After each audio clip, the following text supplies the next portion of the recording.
ይሄ ነው። አንተ እኮ እንትኑ ሙጭሊቱ እኮ ነው ጭልፊቱ እኮ ነው የሚያስቸግረው እንጂ ምራቅ ዋጥ ያደረጉት እኮ ጳጳሳት መልስ ይሰጥቷል። ቴዲ አፍሮ ቆሞ ሲዘፍን ከአፉ ውስጥ የሚወጡ አስፈሪ አውሬዎች ለዘፈን በተሰበሰበው ህዝብ ላይ በአፉ በጆሮ ሲጠቀጠቅ ነው ያሳየኝ። ይህንን ቆሻሻ ግለሰብ አሁን የሚያዘጋ አንድ ክርስቲያን ጥፋ ምድር ላይ ከመነሻው ጀምሮ ኦርቶዶክስ ላይ አሁን እየተካፈተ አሁን ደግሞ በአገልጋዮች እየመጣብን ነው።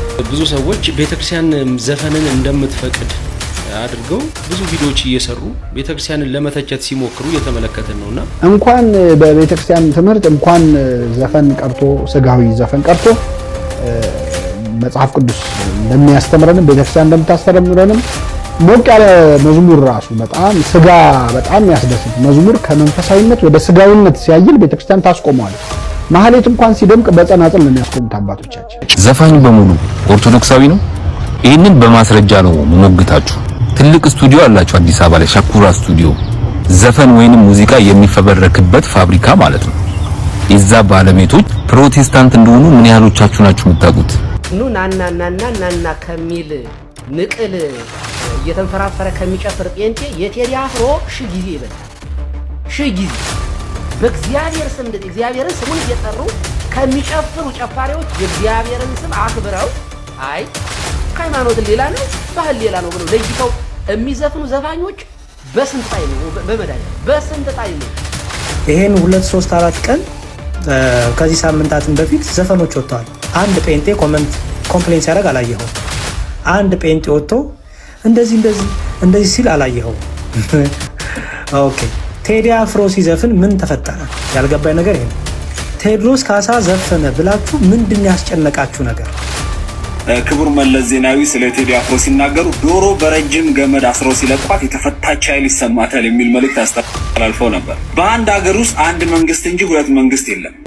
ከትናንት በስቲያ በአርቲስት ቴዎድሮስ ካሳሁን ዘፈን ላይ ያልተሳካ ትንቢት ተንብዮ ነበር። ዜሮ ካስት የሚባል ትንቢት። ለሙዚቃው ለዘፈኑ ለዜማው እናንተ ትቀድማላችሁ። ምክንያቱም የፕሮቴስታንት ቤተ እምነት ላይ ብዙ ሙዚቃዎች ለአምልኮ ስለሚቀርቡ ወልድኪ ነፍሳተ ሶባራየኪ በሳተ ኩነኔ ዘሃሙ።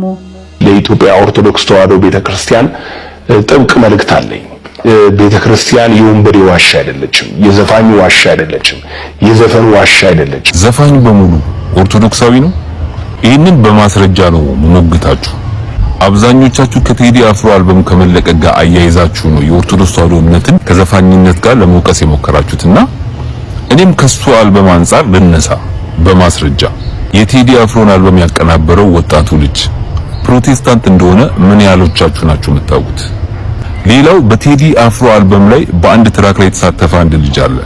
ከደቡብ ኢትዮጵያ አካባቢ ወጥቶ የደቡብን ሙዚቃ በኢትዮጵያ እንዲገን እንዲታወቅ በዘፈን በሙዚቃ ትልቅ አስተዋጽኦ ያደረገው አስጌ ዲንዳሾ የሚባለው አርቲስት ወይንም ዘፋኝ ፕሮቴስታንት እንደሆነ ምን ያህሎቻችሁ ናችሁ የምታውቁት?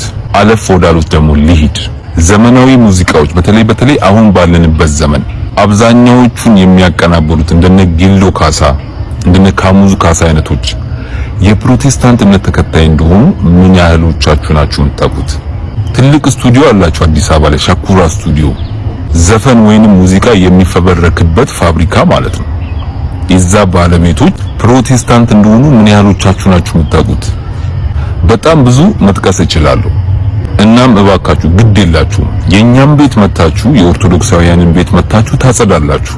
መጀመሪያ የራሳችሁን የቆሸሸውን ቤት አጽዱ። ቢያንስ እኮ አንድ ሰው ሌላን ሰው ባለጌ ሲል እሱ ምን መሆን አለበት? ጨዋ መሆን አለበት። አሁን የጠቀስኳቸውን የመሳሰሉ የኢትዮጵያ የሙዚቃ ኢንዱስትሪ ላይ ትልልቅ ስራ እየሰሩ ያሉ የፕሮቴስታንት እምነት ተከታይ የሆኑ ግለሰቦችን በእምነታችሁ ውስጥ ይዛችሁ የኦርቶዶክስ ተዋሕዶ እምነትን መታችሁ ዘፋኝ በሙሉ ከኦርቶዶክስ ነው ምናምን ብሎ መቦትረፍ ምን የሚሉት ነው? እናም እናንተ ሚዲያው ላይ ወጣችሁ አወራችሁ ተንጫጫችሁ ማለት ልክ ናችሁ ማለት አይደለም። ዝም ያልነው መልስ ስለሌለን አይደለም፣ ለዛውም በማስረጃ አለን። ይህንን ቪዲዮ አድርሱልኝ። አመሰግናለሁ። ሄኖክ ኃይሌ ማለት ይሄ ነው።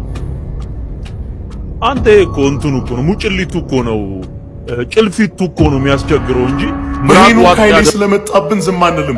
ፕሊስ በእግዚአብሔር ሼር አድርጉልኝ። አካውንት ተመቶብኛል። ይኸው ገብታችሁ ማየት ትችላላችሁ። ግዴታ በማርያም በክርስቶስ ማለት የለብኝም። ይሄንን አካውንት ከዋርኒንግ ውስጥ አውጡልኝ፣ ሼር አድርጉልኝና ይሄንን ልጋጋም የሆነ የዘመኑ አጨበርባሪ ሌባ ምን እንደምል ሰምታችሁ እንመለስ። ቴዲ አፍሮ ቆሞ ሲዘፍን ከአፉ ውስጥ የሚወጡ አስፈሪ አውሬዎች ለዛ ለዘፈን በተሰበሰበው ህዝብ ላይ በአፉ በጆሮ ሲጠቀጠቅ ነው ያሳየኝ። ይሄ ነው አንተ ኮንቱን ሙጭሊቱ እኮ ነው ጭልፊቱ እኮ ነው የሚያስቸግረው እንጂ ምራቅ ዋጥ ያደረጉት እኮ ጳጳሳት መልስ ይሰጡዋል። ነብይ መሆን ለካ ቀላል ነው ጋይስ። ለካ እንደዚህ አፍ መካፈት ነው መሳደብ ነው ነብይ መሆን። ይሄንን ቆሻሻ ግለሰብ አፉን የሚያዘጋ አንድ ክርስቲያን ጥፋ ምድር ላይ ከመነሻው ጀምሮ ኦርቶዶክስ ላይ አፉን እየተካፈተ አሁን ደግሞ በአገልጋዮች እየመጣብን ነው። ጭራሽ ዲያቆን ሄኖክ ኃይሌን በዚህ ልክ እየተሳደበ ነው።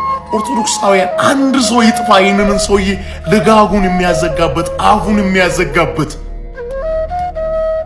ክርስቲያኖኝ ባልፈጠር ይሻለኛል። እንደዚህ አይነት ቆሻሻዎች ኦርቶዶክስ ላይ አፋችሁን ሲካፈቱ ቆሜ ማየት በጣም ይከብደኛል። ይህንን ሰውዬ አፉን የሚያዘጋ አንድ ሰው ይጥፋ ወይ።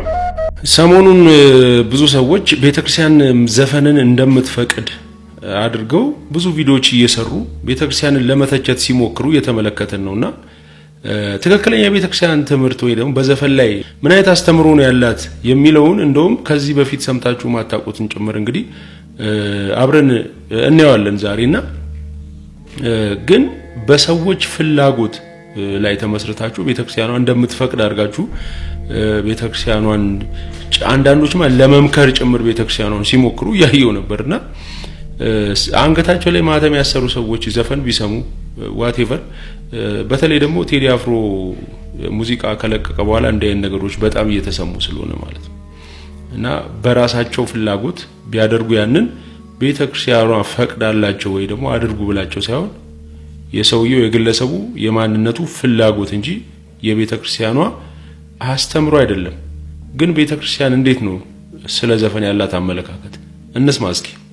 እንኳን በቤተክርስቲያን ትምህርት እንኳን ዘፈን ቀርቶ ስጋዊ ዘፈን ቀርቶ መጽሐፍ ቅዱስ እንደሚያስተምረንም ቤተክርስቲያን እንደምታስተምረንም ሞቅ ያለ መዝሙር ራሱ በጣም ስጋ በጣም ያስደስት መዝሙር ከመንፈሳዊነት ወደ ስጋዊነት ሲያይል ቤተክርስቲያን ታስቆመዋለች።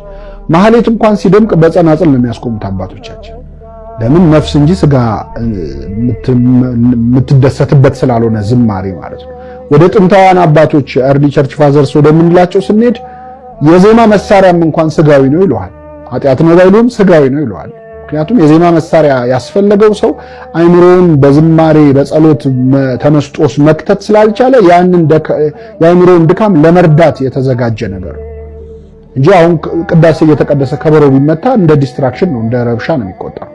ስለዚህ የዜማ መሳሪያውን እንኳን በገናውን እንኳን ህሊናህን 10 አውታር የሚለው ውሳጣዊና አፍአዊ ህዋሳትህን ነው እንደ ዜማ መሳሪያ አድርገህ እግዚአብሔርን አመስግንበት፣ ራስህን እንደ ዜማ መሳሪያ አድርገህ አቅርብ ምስጋና ብለው አባቶቻችን የቀደሙት እንደው የዜማ መሳሪያ ራሱ ከስጋዊነት የመጣ ነው እንጂ የሱ እርዳታ ሳያስፈልገው ነበር ሰው መጸለይ ያለበት እስከ ማለት ይደርሳሉ። አይደለም ዘፈን ሊፈቅዱ ማለት ነው።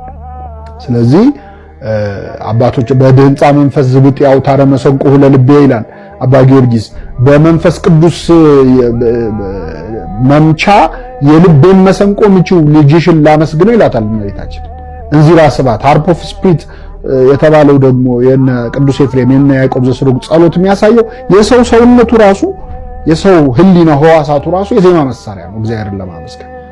አይደለም መሳሪያ አይደለም ዘፈን መሳሪያ አይደለም የዜማ መሳሪያ የመዝሙር መሳሪያ ድምጽም የሚያስጠላ ጊዜ አለ። ባርምሞም ያመለክቱ የሚያመሰግኑ መላእክት እኮ አሉ ከተመስጦ ከተዘክሮ የተነሳ ማለት ነው። ስለዚህ ስጋውያን መሆናችን ሳይንስ ሰው ኃጢአት መስራቱ እኮ የሰውነቱ ባህሪ ነው። ቢዘፍን ቢጨፍር ቢጠጣ ከድካም የተነሳ ሲሆን ችግር የለውም። ግን ጭፈራውን ድካሙን አምጥቶ ቤተክርስቲያን አስጠምቆ መንፈሳዊ ለማድረግ መሞከር አያስፈልግም። እኛ ድካም ስላለብን ስጋውያንን የስጋ ስራ እንሰራለን ብንል ያምርብናል እንጂ የስጋ ስራችንን መንፈሳዊ አድርጎ አፕሩቭ ለማድረግ እግዚአብሔር አይጠላም። ዘፈን ምናምን እንደዚህ አይነት ጨዋታ ብዙም ተገቢ አይደለም። እንግዲህ የምጨምረው የምቀንሰውም ነገር የለም። ኮፒ ሊንክ ሼር እያደረጋችሁ ለነዚህ ሰዎች ቢደርሳቸው በጣም ደስ ይለኛል። ቤተክርስቲያን ስፍራ ለክታ ቆጥራ ዘፈን እንደፈቀደች የምታስመስሉ ሰዎች ግን አቁሙ፣ በውሸት መኖራችሁን አቁሙ።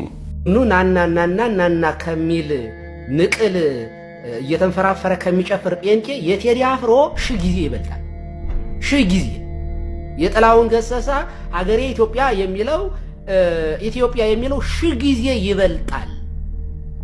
ተማር ልጅ የሚሉት ዘፋኞች ሺህ ጊዜ ይበልጣሉ። ቢያንስ ምክር ያስተላልፋሉ። ተማር ልጅ ይላሉ። አሽከርክረ ረጋ ብለህ ብለው አሽከርክሮ የሰው ህይወት እንዳትጎዳ የሚሉ ሰዎች መልእክት ያስተላልፋሉ ለህዝባቸው። ይሄ ጥበብ ነው፣ ኃጢአት አይደለም።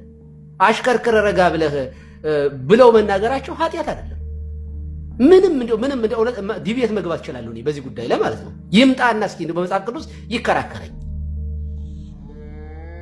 ባህል ነው ይሄ። ባህል ኃጢአትም አይደለም። ሰዎቹ ደስታቸውን የሚገልጡበት ሐሴት የሚያደርጉበት እንደዚህ ያሉት ነገሮችን እንዴ የኢትዮጵያ ብሔራዊ መዝሙር ላይ ሄደን ዘምራለ ልብ የተነሳሳ ብለን ልንዘምር ነው እንዴ? ሙስሊሙም ጴንጤውም ኦርቶዶክሱም በሀገር ጉዳይ እንደ ሀገሩን ያከብራል፣ ባህሉን ይጠብቃል። ባህል ሁሉ ኃጢአት ሁሉም ባህል ኃጢአት ስላልሆነ ግን ጎጅ ባህል አለ። እሱን ደግሞ አቮይድ ማድረግ ያስፈልጋል። ለይተን እናውቃለን። እኛ አይናችን አበጥሮ ያውቃል።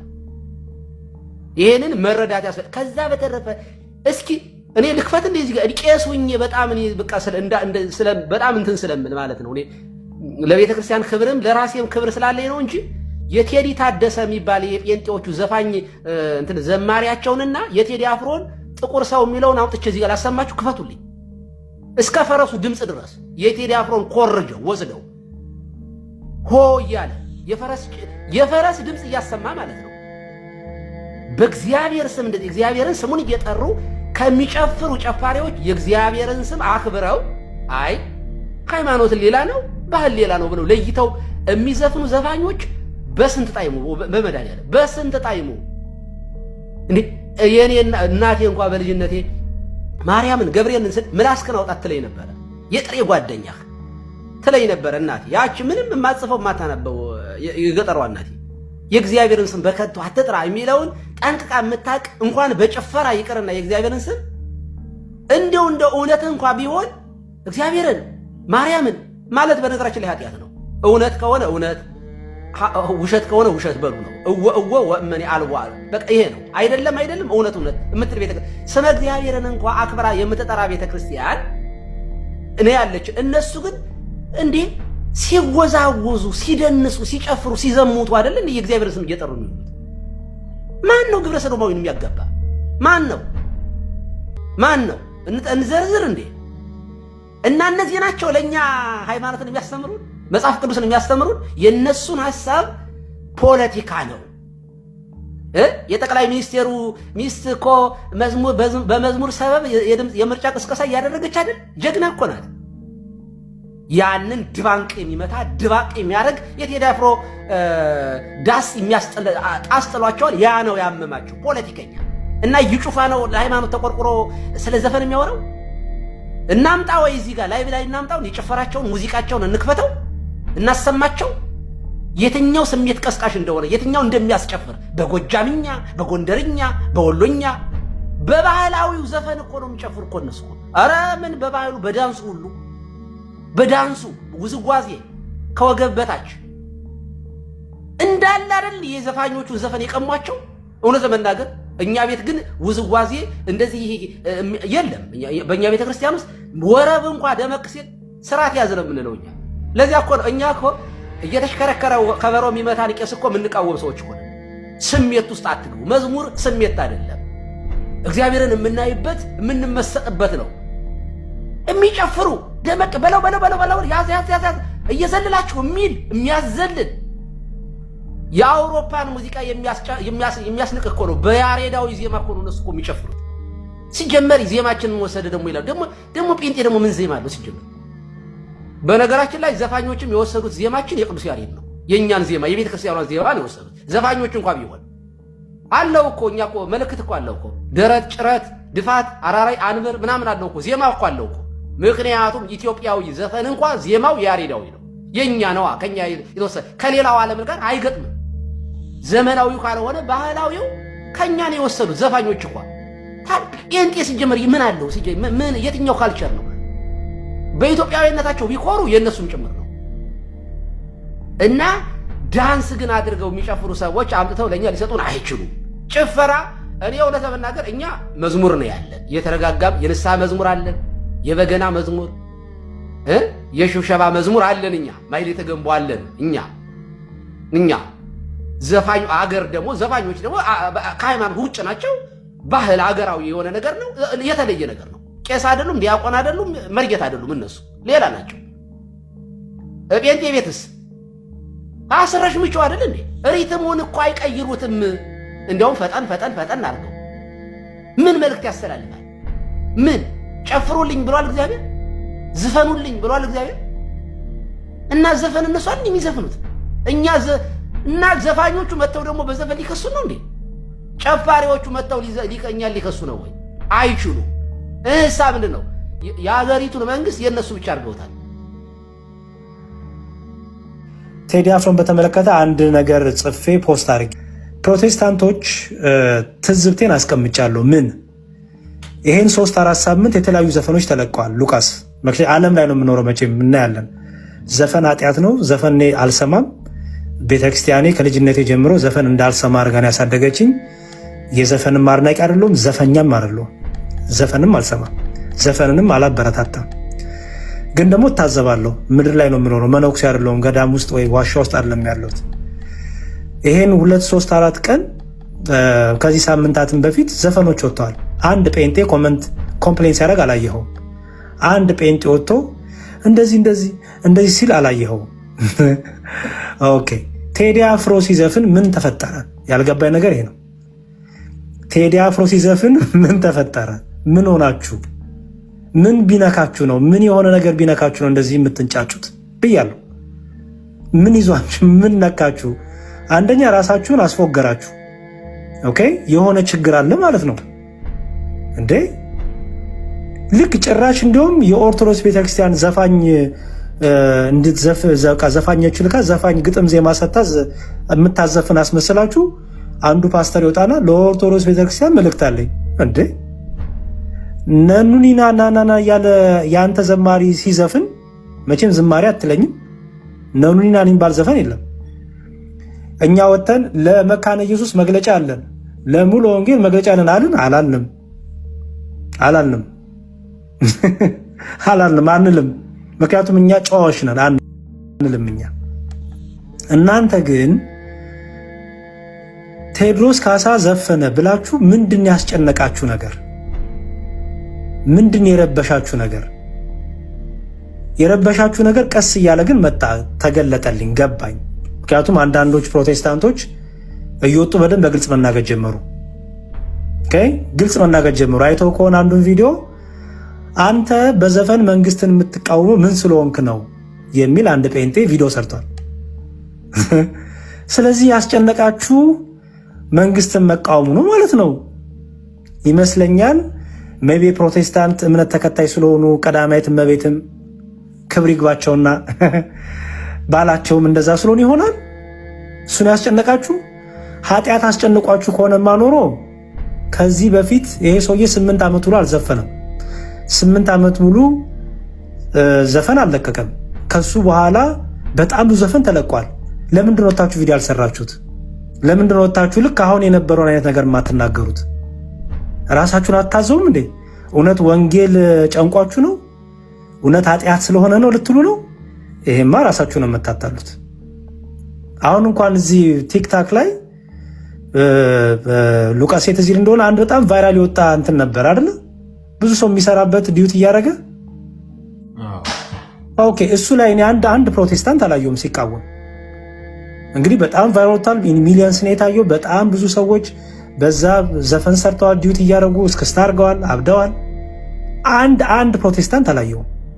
አንድ ፓስተር፣ አንድ ነቢይ አላየሁም። ምን ዝማሬ ነው እንደ ዘመረው ሰውየው? ዘፈን እኮ ነው። ለዚያውም ሁሉም ሰው እዚህ ያነቃነቀ ዘፈን ማለት ነው። እና ዊሊ አሁን የቴዲ አፍሮ ዘፈን ኃጢአት ስለሆነ እንዳትሉ እፈሩ ብዬ እንደዚህ ብላችሁ በኢትዮጵያ ሀገር እንዳሰክሱን፣ ሳክሳችሁን እንዳጀምሩን፣ እውነት ስለ ወንጌል ጨንቋችሁ ስለ ኃጢአት ብላችሁ ሳይሆን ይመስለኛል ሌላም ጴንጤ ልጅ ሲናገር እንደሰማሁት ለምሳሌ ቆይ እሱ ለምን የሰማሁት ከምን ለምን አላሰማችሁ ኢዚ ወይ ይላሉ ኢዚ ፒዚ ይላሉ አይደለ ሉቃስ የኔና ያንተ ሀገር ሰዎች አው አይ ሉቃስ አው ማለት ብቻ ነው በቃ እኔ ቶሎ የሉቃስን አው ተጠቅሜ መውጣት ነው ያለብኝ ሐሳቡን ሳይቀይርብኝ እሺ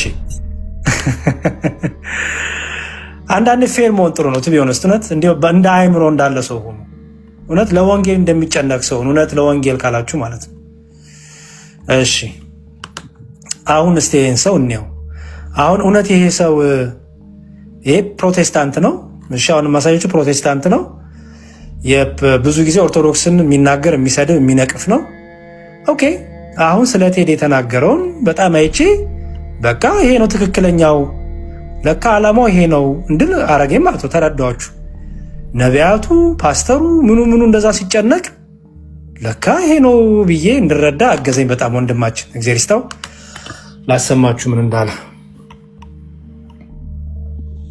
እሺ ያው ጠቅላይ ሚኒስተር አሁን በሕይወተ ሥጋ የሌሉት ክቡር መለስ ዜናዊ ስለ ቴዲ አፍሮ ሲናገሩ ዶሮ በረጅም ገመድ አስረው ሲለቋት የተፈታች ኃይል ይሰማታል የሚል መልእክት አስተላልፈው ነበር። በአንድ ሀገር ውስጥ አንድ መንግስት እንጂ ሁለት መንግስት የለም። ከዚህ ቀደምም ቴዲ አፍሮ የሚታወቀው ከመንግስት ጋር በመጣላት አሁንም ደግሞ እያየን ያለነው እየተደረገ ያለው ነገር እንደዚህ አይነት ነገሮች ናቸው። እንደዚህ ደግሞ አያዋጣም። አሁን ያለው ገዢ መንግስት የሚታይ ነገር እየሰራ ነው፣ ግልጽ ነው። ሄደ መጎብኘት ነው። ቀጣይ ደግሞ በሚመጡ ዘመናት ደግሞ የተሻለ ነገር ኢትዮጵያን የማበልጸግ ስራ ይሰራል፣ ምንም ጥርጥር የለው። ቴዲ አፍሮ ደግሞ አንድ ዘፋኝ ነው። በዘፈኑ ዓለም ደግሞ ያበረከተው ነገር አለ፣ ያንን ማንሳት ትችላለህ። ግን ከመጣው መንግስት ጋር ሐሳብ ተቃራኒ ሆነ ኢትዮጵያን ወዳለው የሚል ብሂልና አባባል እኔ አይታየኝም። ኢትዮጵያን ከወደድ ከመንግስት ጋር አብረ መስራት እንጂ ጥግን ይዘ መንግስት የሆነ ነገር ሲል አንተ አሳፈረኝ የምትል ከሆነ መንግስት ያለባት ሀገር ስለሆነ ዳርን ትይዛለህ። ምንም ማለት አይደለም። የበፊቱንም የኢህአዴግን መንግስት እንደዛ፣ አሁንም ብልጽግናን እንደዛ፣ ቀጣይም እንደዛ። ታዲያ አንተ መንግስት የምትሆነው ማን ነህ? አንዳንዴ ልካችንን ባናልፍ መልካም ነው።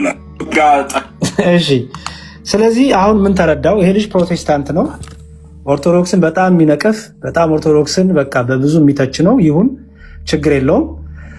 አሁን ግን ከምን ጋር አገናኘው ማለት ነው? ከመንግስት ጋር አገናኘው ማለት ነው። ኃጢአት ነው ብሎ እኮ አይደለም እንዳያችሁት፣ ኃጢአት ነው ዘፈን እንዲህ ነው አይደለም እኮ። ገላትያንም አልጠቀሰም ምንም። በቃ ምንድን ነው ያለው? አንተ ማነ በዘፈን ሐሳብን የምትገልጠው ወይ ደግሞ መቃወምን የምትገልጠው? በቃ ዳር ትይዛለህ አይነት ነገር ተናገረ። ይሄ ልጅ ምን ፕሮቴስታንት ነው፣ ጥቅስ አልጠቀሰም። ስለዚህ የኃጢአት ጉዳይ አይደለም ማለት ነው። ኦኬ የኃጢአት ጉዳይ አይደለም ማለት ነው። እንደዚህ እያንጫጫችሁ ያለው እንደዚህ እየረበሻችሁ ያለው የኃጢአት ጉዳይ አይደለም። እውነት ለወንጌል ተጨንቃችሁ አይደለም ማለት ነው። እንዳልሆነ ደግሞ የምታውቁት በምንድን ነው? በዚህ 2-3 ሳምንት ውስጥ በጣም ብዙ ዘፈን ወጥቶ በጣም ብዙ ሰው ያንን ዘፈን እየዘፈነ ሲያብድ ሲጨፍር እያያችሁ አንዳችሁም በዚህ ልክ ቪዲዮ አልሰራችሁም። አንዳችሁም በዚህ ልክ ኮመንት አልሰጣችሁም፣ አልነቀፋችሁም። አንዳችሁም። ይሄ ሁሉ የተደበቀው የፕሮቴስታንት ነብይ ፓስተር ምናምን የት ነበራችሁ እስካሁን?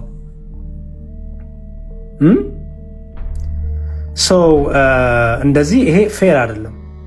እውነት ለወንጌል የምትጨነው ከሆነ ሁሉንም ማውገዝ ነው፣ ምንንም ጨምሮ ማለት ነው። የምታወግዙ ታዲያ የምታወግዙ ከሆነ ይህንንም ጨምራችሁ አብራችሁ ማውገዝ ግዴታ ነው። ምንም የሚለውን ዘፈን እኔ ይሄ ዘፈን ብዬ ነው በቅርቡ የወጣ ዘፈን ማለት ይሄ ነው አይደል? የትኛው ይሄ